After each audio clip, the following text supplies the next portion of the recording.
Imagínense caminando por las calles de un mundo virtual al lado de un familiar o un amigo que vive a cientos de kilómetros de todos ustedes. O bien casarse en la red, de manera virtual. O, por ejemplo, les pongo un ejemplo más, visitar un apartamento que no pueden visitar de manera habitual porque lo tienen a cientos de kilómetros, pero que sí que lo pueden hacer con unas gafas virtuales. Estos son 3 ejemplos de los muchos que se pueden llevar a cabo en el metaverso, un universo alternativo que ha llegado para convertirse en una realidad en la que todos los que entremos podemos hacer las mismas cosas que hacemos en nuestra vida diaria, pero sin salir de nuestra habitación, sin movernos de casa. ¿Es esto posible? ¿Cómo se puede rentabilizar todo esto? ¿El metaverso se trata de una burbuja que ha llegado para quedarse o simplemente es pasajero? Como ven, muchas preguntas, muchas respuestas también las que les tenemos que dar. Empezamos Miradas Digitales.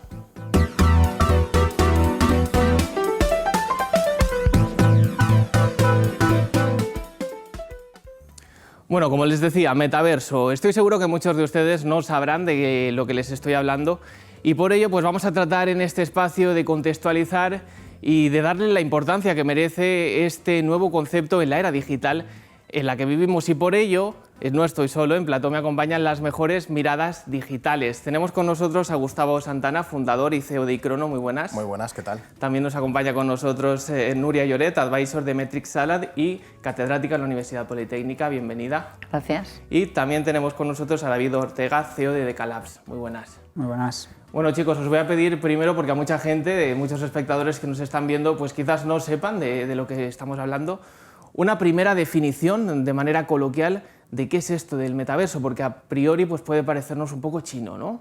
Nuria, por ejemplo. Bueno, pues la verdad es que lo primero es que no hay un metaverso. Lo que hay son, y van a haber, múltiples metaversos, y esto es una integración de diferentes tecnologías que van a permitirnos experiencias inmersivas y que además lleva bastante más tiempo que lo que ha sacado Zuckerberg. Realmente el tema de Meta es una campaña bastante marketingiana y hay mucha gente que ya lleva bastante tiempo desarrollando estos espacios inmersivos y tiene una relación bastante directa con lo que es la experiencia de lo que es en los videojuegos, pero con una interoperatividad por detrás. Pues hablabas de Mark Zuckerberg, el creador de Facebook, tiene una gran relación con todo este concepto. Si os parece, vamos a ver un vídeo con los orígenes de este concepto. Lo vemos. 1992 es el año en el que surge por primera vez el concepto de metaverso. Aparece de la mano del escritor estadounidense Neal Stephenson en su novela Snow Crash. En ella habla de un mundo completamente virtual, alternativo a nuestra realidad. Desde entonces, el concepto lo hemos visto plasmado en muchas películas de ficción, como Matrix o Ready Player One, entre otras.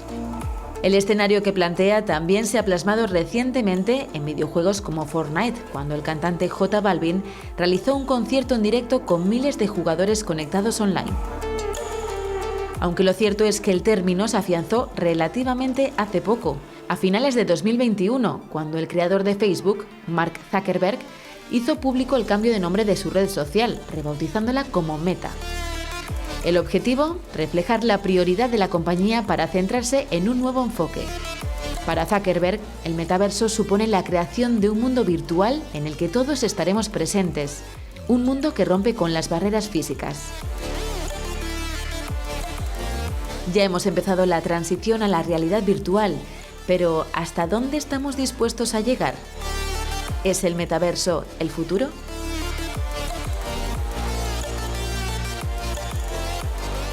Pues os hago esa pregunta a vosotros. ¿Es el metaverso el futuro? ¿En qué punto estamos a día de hoy? ¿Cómo lo ves tú, por ejemplo, Gustavo?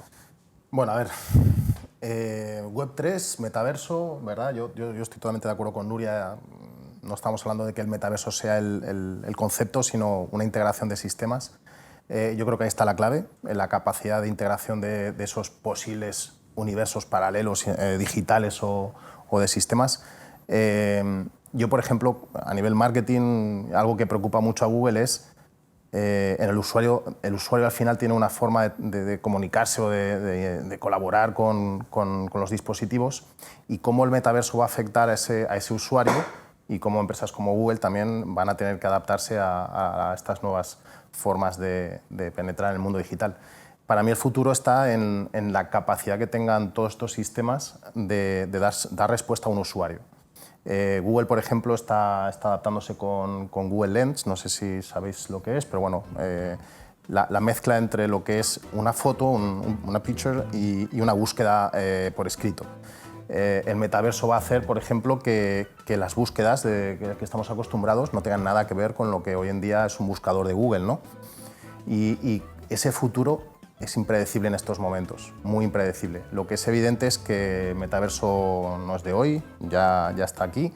El problema es cuándo el usuario va a estar preparado para hacer uso de él y cómo las empresas se van a adaptar en esa transformación digital que es adaptarse al usuario. Y es impredecible, pero evidentemente toda empresa debe estar empezando a adentrarse en ese metaverso. Y vosotros precisamente ofrecéis también esas soluciones digitales de cara a esas empresas que se quieren meter en este contexto, ¿no? Sí, a ver, un poco con la línea que han marcado mis compañeros, pues bueno, como decían, hay varias tecnologías, ¿no?, que entran dentro de todo este mundo. Una parte está blockchain, que es la que nos da la capa financiera, por decirlo de alguna manera.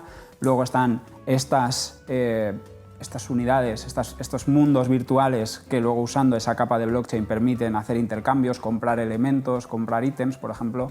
Como hemos visto en el vídeo, ¿no?, podrías estar en Fortnite y comprar un ítem en Fortnite y en un futuro podrías usar ese ítem en Decentraland, por ejemplo, ¿no? Incluso pues marcas podrían llegar a usar. En mi caso, en mi empresa en Decalabs, nosotros lo que estamos ayudando a las empresas es a entender este mundo y sobre todo en la capa más de blockchain. Nosotros no nos metemos tanto en la parte 3D, pero en la capa de criptomonedas, de blockchain, etcétera, sí que les ayudamos a entrar ahí y a cómo pueden encajar eso con sus negocios.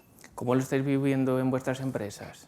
Pues a ver, nosotros venimos más de la parte de inmersivo. Nosotros llevamos muchos años trabajando el tema de realidad aumentada, realidad virtual, sobre todo en temas de terapias de salud, que parece una cosa muy extraña, pero se ha utilizado mucho. Y realmente a nosotros, yo creo que ninguna empresa que ahora diga que está haciendo cosas puede hacer si realmente no lleva años trabajando, pues como decían mis compañeros, en estas tecnologías. Entonces, yo creo que la posibilidad de desarrollar está también en la posibilidad de colaborar. Esto necesita una especialización, es un mundo realmente amplísimo, con unas tecnologías todas muy diversas, en constante evolución, con lo cual las empresas vamos a tener que colaborar unas con otras para poder crear proyectos realmente interesantes y que, como decía mi compañero, que lleguen al público de manera muy sencilla de usar y además a precios asequibles, que eso también es un tema muy importante. Sí, aquí hay pues, dos perfiles, ¿no? Cómo las empresas van a ser capaces de meterse en estas nuevas tecnologías a nivel de integración de sistemas, etcétera, y luego cómo el usuario va a percibir la comodidad o no comodidad de estas tecnologías. De hecho, has comentado la realidad virtual o la realidad aumentada, que es uno de los condicionantes en estos momentos desde el punto de vista de metaverso, pero realmente Fortnite a día de hoy no requiere unas gafas, Roblox, por ejemplo, tampoco, son juegos. Decentraland tampoco. Y precisamente que respecto al blockchain, una de las dificultades que yo creo que están trabajando todas las nuevas empresas es la descentralización. Fortnite es una empresa que gestiona todos los NFTs y todo lo que es la línea contable, ¿no?, la parte financiera, y cómo Decentraland lo hace de forma descentralizada. Ahí vamos a ver la guerra y cómo el usuario se adaptará ahí. Y nosotros, como agencias de publicidad, pues intentamos que grandes marcas o pequeñas, da igual, la cuestión es que sean fáciles de usar, tengan visibilidad dentro de esos metaversos. Porque ¿qué herramientas tienen las empresas a día de hoy? ¿Están preparadas para asumir este tipo de nuevas dimensiones? Bueno, yo creo que ellos mis compañeros os pueden contestar mejor. Al final, el metaverso, cualquiera de estas cosas, o los metaversos, como lo queramos llamar, al final para mí, el concepto este de metaverso para mí es más un universo, sí, pero donde tienes, lo que decía antes, ¿no?, una capa financiera y una serie de plataformas donde puedes entrar, que puede ser Web3, esta web en la que puedes entrar a través de blockchain, o pueden ser mundos virtuales, o pueden ser diferentes cosas, ¿vale?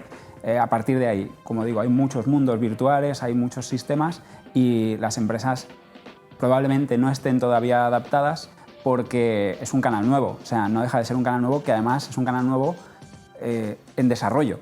O sea, no hay que olvidar que la usabilidad que hay en sistemas blockchain, en sistemas financieros, en criptomonedas, etcétera, todavía es relativamente pobre. Hay muchas empresas haciendo cosas para que sea más sencillo, y en Valencia además tenemos varias que se dedican a eso, pero aún queda mucho camino por hacer para que sea realmente usable, y es donde tenemos que trabajar. Yo hay una cosa que quería comentar sobre esto, porque hay mucha... yo cuando los amigos me preguntan, ya, pero el metaverso ese, pero la cripto, y la semana pasada la cripto... O sea, es que hay una confusión de términos impresionante. O sea, los temas de metaverso van a ir en una dirección, puede ir relacionado con NFTs o no, y va relacionado con cripto, pero no todo esto es como un gazpacho todo mezclado. Entonces, esto también crea muchísima incertidumbre al posible cliente, porque la gente, el comprador de estos servicios, entre comillas, tampoco es un experto. Entonces, en el momento en el que le sale en comunicación la cripto ha caído no sé cuánto y está relacionada con el metaverso, con los NFT, y ya empieza todo el mundo a... Entonces, esto hace un poco de... retrasa la capacidad, porque hace como una superficie de humo en donde, como decían mis compañeros, hay un montón de trabajo de desarrollo y de tecnología que está mucho más afianzada, pero que esta parte, digamos, de burbuja y de tal, está creando menos, o sea, digamos, más que ayudar a avanzar. Y está claro que hay una parte especulativa que nadie la va a negar y que existe, pero hay muchísima gente que trabajamos en otras cosas y estamos haciendo otros temas, y a mí me gustaría eso dejarlo claro, porque creo que es una parte de difusión para los espectadores muy importante. Cuando hablamos de metaverso y cuando hablamos de las tecnologías vinculadas, no estamos hablando de inversión en cripto ni estamos hablando de especulación. Son cosas totalmente diferentes. Hay otro punto de vista, si os parece, que es si una empresa hoy debe meterse de lleno en este mundo o debe esperar a ver qué sucede, ¿no? Yo creo que es una de las cosas que se replantean todos. Es decir, hoy invierto en tecnología, invierto en proyectos o invierto en marketing camuflado, que todavía no es del todo hasta qué punto es real, o me espero a que ya esté todo desarrollado para luego ya aprender lo que han aprendido otros, yo aprovecho el tiempo. Bueno, yo creo que esto nos lo está dando el día a día, es decir, esperarse a que otros se adelanten, yo creo que es un error. Al final, ese aprendizaje es un know-how que no tiene precio. O sea, el tiempo en estos momentos es mucho más caro que una cuantía de dinero que ya llegas tarde. Fíjate lo que ha pasado con Instagram, fijaos lo que ha pasado lo que está pasando con TikTok, cómo al principio se generaban usuarios, y hoy en día quien tiene 1 millón de seguidores gana dinero con ese 1 millón de seguidores. Conseguir hoy 1 millón de seguidores en Instagram es cuanto menos medio imposible, ¿no? A no ser que hagas una locura. Lo mismo va a pasar en el metaverso, en mi opinión, humilde opinión. Creo que hay que empezar ya. Cuando estabas haciéndote esa pregunta ahora mismo de forma retórica, yo la estaba traduciendo a algo así como: ¿una empresa tiene que ser innovadora o puede quedarse como está? Para mí, obviamente, tiene que ser innovadora, si no, lo que tú has dicho, se va a quedar atrás. Y el claro ejemplo lo tenemos en Facebook. En estos momentos ha hecho una gran apuesta por esto, de hecho ha cambiado hasta su nombre por Meta, está llevando a cabo estos primeros años muchísimas pérdidas, pero apuesta por ello. Sí, bueno, ellos también están con un tema de lavado de cara. O sea, los últimos años de Facebook han sido bastante a nivel branding, y eso es más él, pero vamos, ha tenido unos años bastante penosos. Entonces yo creo que tenía que dar un salto adelante, o sea, tenía que lanzarse. Y además tiene la capacidad y el pulmón financiero para hacerlo. Claro. Pero realmente estamos hablando de cosas muy diferentes. Su idea, por supuesto, es que los metaversos sean su metaverso. Y ahí se equivoca porque, como muy bien en el vídeo que hemos visto, hay mucha gente que lleva mucho tiempo trabajando en estas cosas, y al final será una interacción de universos, y algunos estarán alojados en Meta y otros no. Bueno, gracias a Dios, porque eso es lo bueno, la descentralización. Para todos, ¿no? Claro. Para mí lo que ha hecho Facebook es un movimiento, por una parte, acertado, o sea, es decir, yo, por ejemplo, el otro día hablaba, no me acuerdo con quién era, pero comentábamos cómo serían las redes sociales del futuro, y probablemente se parezcan mucho a los metaversos. O sea, no vamos a ver una red social plana en una web ni en una app, lo veremos más bien en un universo donde podamos interactuar cara a cara con alguien, aunque sea de forma virtual, ¿vale? Entonces, ese movimiento está bien, la red social va hacia ahí. El problema para mí es el cómo, ¿no? O sea, la forma de hacerlo de forma cerrada, ¿no? Como estaban diciendo, el universo de Meta directamente ahí cerrado, de su forma de hacerlo, incluso con su propia criptomoneda se hablaba, muy cerrado todo, es lo que para mí no tiene mucho sentido, ¿no? Empresas como antes has comentado tú, como Decentraland, es todo lo contrario, llevan ya desde 2018 haciéndolo, o sea, hicieron un sistema que es completamente abierto, que cualquiera puede cogerlo, cualquiera puede replicarlo, puedes hacer, incluso están ahora hablando de hacer nuevos movimientos para evolucionarlo más y que, el ejemplo que ponían esta mañana en un artículo que he leído, que un chaval de 12 años pueda llegar allí, crear su casa de forma gratuita y enseñársela a sus amigos, a sus familiares y hacer y jugar y explorar y crear cosas al final, que es de lo que se trata. Bueno, Minecraft, pero Minecraft, no sé si estáis al tanto, han cogido a una multitud de desarrolladores seleccionados y tienen previsto cubrir todo lo que es el planeta para el 2030 a través de Minecraft. O sea, estará duplicado el mundo dentro del mundo de Minecraft. Imaginaos eso cuando se integre, pues, por ejemplo, con plataformas como Decentraland, ¿no? La accesibilidad que tiene.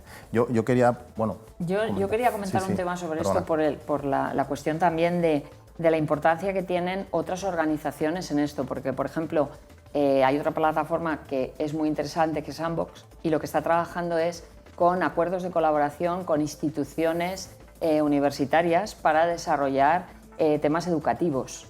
Entonces yo creo que hay segmentos, está en todo momento hablando de compra, venta, consumidor final, tal, y yo creo que hay una parte de elemento importante que es el tema educativo, que ahí hay mucho espacio. Entonces ya hay plataformas, un poco en la línea de lo que comentaba mi compañero, que están más por la labor de trabajar de forma descentralizada y que, pues eso, desde un niño o una entidad, una universidad, una escuela, un tal, pueda utilizar ese espacio más allá de lo que es comprar una calle de Nueva York en el metaverso y pagar. O sea, creo que hay que bajar a la posibilidad del día a día y trabajar sobre lo que puede suponer de mejora social. Por ejemplo, en el tema educativo hemos vivido una pandemia en donde la educación online ha sido, yo diría que bastante penosa.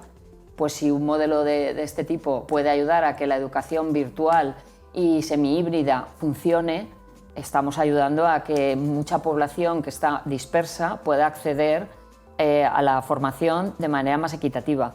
Y a mí esa parte es la que me interesa personalmente más, ¿no? Más allá de los que pegan el pelotazo y ganan mucha pasta, yo estoy más por esa vía. Es una demanda de los más jóvenes, ¿no? De cara al futuro. Eso te iba a decir. Está sucediendo algo que no está previsto, que es el concepto del encuentro ocasional como red social. Es decir, encuentros ocasionales sociales. O sea, el metaverso para algunos lo definen también así. Ya no desde el punto de vista de realidad aumentada, realidad virtual o la mezcla de todo, ¿no? Sino como un encuentro ocasional social. Bueno, los que tenemos hijos de edades tempranas, cuando se conectan a Fortnite no saben de antemano quién está ahí. Y cuando están ahí, interactúan. Realmente no planifican una partida o planifican algo, se meten y en ese momento hacen que se produzca una situación esporádica, alternativa, pero no deja de ser una parte social. Entonces, claro, esa es la evolución de la red social, como decíamos. Y puntualizar también que Meta es el nombre de la empresa. Facebook sigue llamándose Facebook, sí. y Instagram sigue llamando Instagram, ¿no? Meta efectivamente es un lado de imagen hacia una empresa que ahora acaba de sacar 4 gafas virtuales, ¿no? O sea, quiere ser pionero, quiere ser el que lidera toda esta parte del metaverso. Pero si hacéis una radiografía desde arriba, os dais cuenta que Amazon tecnológicamente está en todos los hogares con su Alexa, se mete hasta 4 veces por habitación, ¿no? Cada metro cuadrado tienes una Alexa. Apple está haciendo más de lo mismo, Samsung, Samsung. Entonces, Meta, a pesar de ser tan fuerte por usuarios, tiene que hacer un esfuerzo tecnológico para meterse en los hogares. Y ahí es donde está la guerra. Están surgiendo también muchas oportunidades, sobre todo pues, laborales, se generan trabajos de manera directa y también de manera indirecta. ¿Cómo lo veis vosotros? ¿Qué puestos de trabajo surgen a partir del metaverso? Hombre, yo ahí como persona de la universidad creo que los puestos de trabajo están cambiando, van a cambiar. Y aquí el problema es la capacidad que tenemos para formar a esos puestos. Y es muy complicado con las instituciones educativas que tenemos ahora mismo ir a la velocidad que esto requiere. Entonces, ¿qué tipo de perfiles? Es que los perfiles de hace 2 años no son los perfiles de ahora, ni son los perfiles de pasado mañana. Entonces, yo creo que hay que formar a la gente en modelo evolutivo. Evolutivo significa que no vas a aprender algo y ya, sino que vas a estar continuamente aprendiendo. Y vas a tener unas bases de conocimiento que te van a permitir ir adecuándote a los espacios. Y están por crear la mitad de los puestos de trabajo. El problema no son las personas y qué puestos van a tener. El problema es quién los forma y cómo los forma. Porque no van hacia las capacidades, que es lo que toca, sino hacia los skills y los soft skills, para tener la capacidad de resiliencia y la capacidad de cambio, más allá de saber desarrollar una tecnología o no. Y en eso no estamos formando a la gente. O sea, estamos con los hard skills y hay que ir a los soft skills. Y eso es más complicado para el profesorado y la gente que está realmente ahora formando.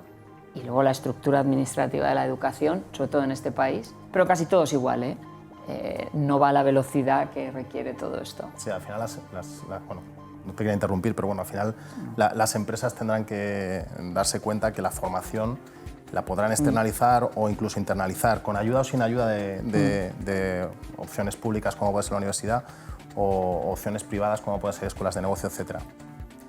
Yo estoy totalmente de acuerdo con que hace falta más soft skills que hard skills, pero por un poco dar la respuesta un poco más directa, ¿no?, a la pregunta, además que casualmente estuve hace como 3 semanas o 4 en un evento que organizaron aquí en Valencia, que vino gente de Decentraland y vinieron gente de otros metaversos, que venía también un chico de Sandbox, venían varias personas e incluso gente de aquí de España, o sea, gente de Zaragoza, por ejemplo, Polygonal Mind, que es una empresa que están haciendo un montón de cosas dentro de Decentraland, y comentando con ellos sobre esto decía, oye, en mi caso mi empresa es de software, en mi caso yo sé que hay mucha falta de desarrolladores de software y un poco en la línea de lo que dices tú, la gente sale de la universidad pero lo que necesitan todavía es darles una vuelta y igual se tiran un año, ¿no?, en prácticas perfectamente para poder estar al nivel que requeriría una empresa, ¿no? Digo, vale, eso es mi lado, ¿no? Pero ¿cuál es el del vuestro? Y me decían que a ellos les está pasando lo mismo exactamente con animadores, con diseñadores de personajes en 3D, con todo este tipo de artistas, al final lo que buscan son artistas que se están volviendo locos, o sea, para encontrar. Bueno, tenemos un problemón fundamental en todo lo que son las carreras técnicas y las relacionadas con este sector, y es que hay un montón de chavales que entran en los estudios y se los dejan a mitad, porque son capaces de aprender lo que necesitan fuera del entorno educativo. Porque claro, estamos en un entorno global en el que tú te conectas a internet o conectas tal y accedes a cosas. Y son gente que está continuamente aprendiendo, más deprisa que a lo mejor que los propios formadores, y el modelo de educación que necesitan no es ese. Entonces hay una tasa de abandono a nivel global, no estoy hablando de España, hay estudios sobre esto, gigantesca en las carreras tecnológicas y en las carreras, digamos, tecnológico-creativas. Entonces, ahí tenemos otro problema, claro, porque la gente está autoformándose con unos niveles de autoformación in-house, que es en empresa, o individual, que están totalmente fuera de los entornos educativos, institucionales, empresariales, etc. Entonces, los modelos de perfiles con los modelos de talento van a cambiar, están cambiando. Nosotros, por ejemplo, más especialmente en la parte de marketing, nos genera una situación compleja el hecho de cómo diferenciar una parte creativa o una parte tecnológica. De hecho, justamente estaba haciendo un comentario hoy al equipo, ¿cómo le vamos a llamar a los influencers del metaverso? Porque realmente los influencers del metaverso podrían dejar de existir como los conocemos ahora. A lo mejor el influencer del metaverso va a ser un desarrollador que sea capaz de poner un banner mediante un diseño, pero un diseño en software. O sea, una persona que cree una calle y en esa calle le ponga un banner de Coca-Cola, perdón, me da igual la marca, ¿no? Pero al final, ese influencer le podríamos llamar de Belenser, ¿no? Yo qué sé cómo le vamos a llamar, pero ¿qué empresa hoy está capacitada para crecer tanto en formación, para dar tanto tecnicismo? O sea, le has llamado creativo-técnicas, ¿no? O sea, Es complejo, es complejo. Incluso dar una formación hoy en día de ciertas dinámicas o de ciertas materias sin tocar algo técnico no lo terminas. Por tanto, esas opciones de futuro van a pasar por materias ultra técnicas. Y no sé si es la institución quien tiene que darse cuenta de esto o las propias empresas, pero efectivamente o nos damos cuenta de que el talento no va a estar solamente supeditado al talento, sino a una formación técnica, o bueno, la escasez que hay actualmente y la burbuja salarial por la falta de perfiles, pues nos va a afectar. Lo que está claro es que estos perfiles van a ser muy cotizados, porque al final son una minoría. Hablábamos de beneficios, de oportunidades, pero también hay algún que otro riesgo, por ejemplo la privacidad. Al final exponemos en el metaverso todos nuestros datos, pues ya sea bancarios o más personales. ¿Cómo podemos gestionar este tipo de riesgos?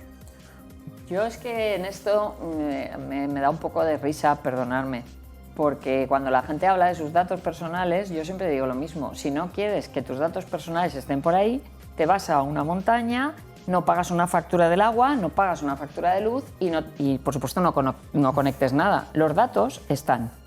El metaverso tendrá ciberseguridad como tiene la ciberseguridad que tenemos actualmente, que falla, por supuesto, porque somos humanos y los desarrollos son lo que son. Pero yo creo que también hay un poco de burbuja sobre los datos, la seguridad, tal. Es muy importante, pero es verdad que todos estamos regalando nuestros datos a todo Dios, incluido el Estado, sin habernos preocupado en ningún momento. Y tú cuando pones tu nombre y tu DNI en Google, lo primero que sale suele ser temas del BOE, temas de tal... O sea, cuidado con esta cosa de en el metaverso va a ser más complicado. No, en el metaverso va a ser lo mismo que está pasando ahora mismo. Tú, si controlas tus datos, habrá datos que no puedes controlar. Tú no le puedes decir a Hacienda y a Seguridad Social ¿qué pasa con mis datos? No, si no tienes tus datos, tienes un problema. Otra cosa es cómo conservan y guardan las organizaciones los datos. En el metaverso va a pasar igual. ¿Qué otros riesgos veis, aparte de la privacidad?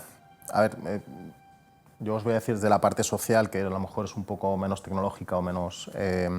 ¿hasta qué punto eres capaz de controlar, por ejemplo, hablamos de un menor, que ya está sucediendo, no nos engañemos. ¿Hasta qué punto eres controlar con quién se conecta o con quién está interactuando esa persona, ¿no? Porque al final estamos hablando de un metaverso en el que tienen cascos, en el que tienen gafas, en el que están conversando, están interactuando y hoy, hace unos años, pues nos preocupábamos de si compartían un seguidor o alguien por Messenger, ¿no? o por Instagram.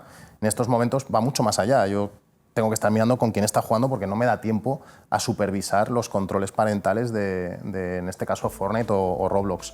Bueno, y Minecraft más de lo mismo, ¿no? Va por servidores. Creo que la parte social es la que a lo mejor puede generar más miedo y esos controles de acceso a lo que a ti te gustaría o no te gustaría es mucho más complejo.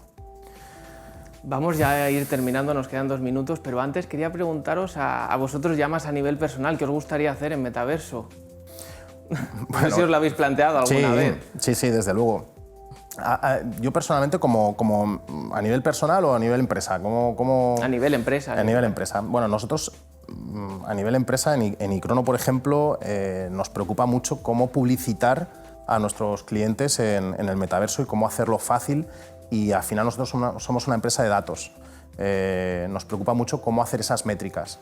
En estos momentos, empresas como Facebook, Instagram, etcétera, nos permite analizar los insights, ¿no? Analizar las impresiones, cuánta gente hace clic, cuánta gente no hace clic. Somos capaces de medir la efectividad de una campaña. En el metaverso, la efectividad de una campaña va a ser compleja porque a lo mejor entra la parte tecnológica tan en profundidad que cómo sacar esos datos va a generar pues un tiempo de adaptación. Para mí es una de las cosas que quiero trabajar, que es obtener datos a través del metaverso para poder ofrecer campañas de calidad. ¿Cómo lo ves tú, Nuria? Bueno, nosotros ya hemos desarrollado 2 proyectos importantes sobre esto desde la Universidad Politécnica, desde el punto de vista de investigación y de desarrollo. Y para nosotros lo más importante es desvincular el tema de desarrollos de metaverso e innovación de lo que es la parte, digamos, más de compraventa, etc. Y lo que queremos hacer son experiencias inmersivas de calidad para el usuario. O sea, que realmente haya un control y una utilización que realmente sea interesante como experiencia. Y eso es en lo que estamos trabajando y los desarrollos que se han hecho en colaboración con las empresas han ido en esa línea, con mucha parte de investigación y de innovación. Nosotros estamos apostando mucho por el tema de la parte perceptiva del usuario e interactiva. Eso es lo que nos interesa más indagar y trabajar y bueno, en ello estamos. David. Nosotros desde Calabs un poco lo que hemos hecho siempre, que es intentar ir innovando, ir tirando para adelante con lo último que haya. O sea, no tenemos una línea en concreto, queremos ir hacia aquí o hacia allá, sino que según vayamos viendo en cada momento lo que más interesante nos vaya siendo, pues hacia allá iremos intentando ir un pasito más allá. Un pasito más allá, queda mucho trabajo por hacer, pero esperemos que esto llegue y llegue para consolidarse. Lo que está claro es que esto está dentro del entorno digital y que dependemos de ello al final. Chicos, muchas gracias por habernos acompañado. Le damos las gracias también a todos nuestros espectadores. Esperemos que hayan entendido un poco más en profundidad en qué consiste este concepto que sin lugar a dudas es el futuro. Gracias, hasta luego.